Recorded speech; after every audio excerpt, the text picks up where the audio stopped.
So what's your name? Hi, William Kapes. And where did you work?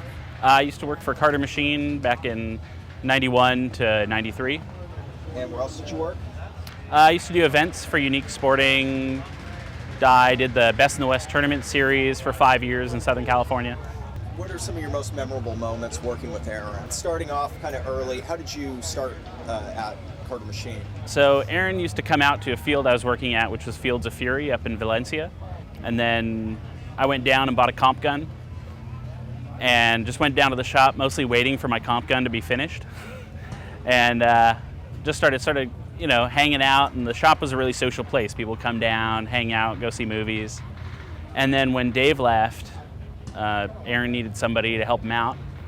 So I took a year off of school and went down and hung out at the shop and put together guns and played paintball every weekend. How long were you kind of waiting there before your comp was finished? It took like 2.5 months, I think, to get my gun. So you were going over there all the time? I was going there probably like once a week, like, where's my gun? So you got to know Earon, you kind of got into the scene there. Yeah, going out to SC Village and playing. And at that time, what were you guys playing with?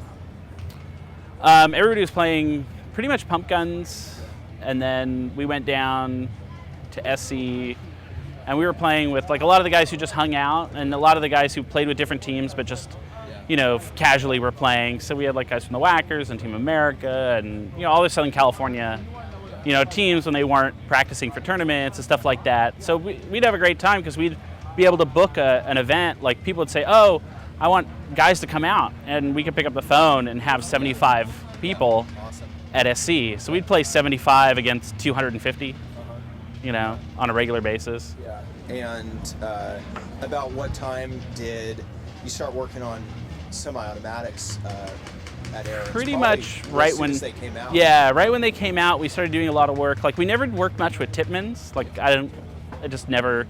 I think they just they weren't the high-end gun. Yeah. So we were doing a ton of work with like auto mags and auto cockers, and then whatever else sort of was the gun of the day. So we did Illustrator stuff, VM68s, whatever people would bring in. Yeah, people would come in and have an idea, and we could sort of make it happen.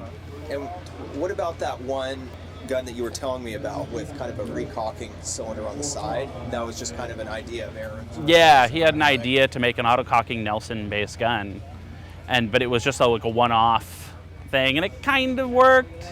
It was like one of those things you just need to put more time and energy into it, and he just wasn't.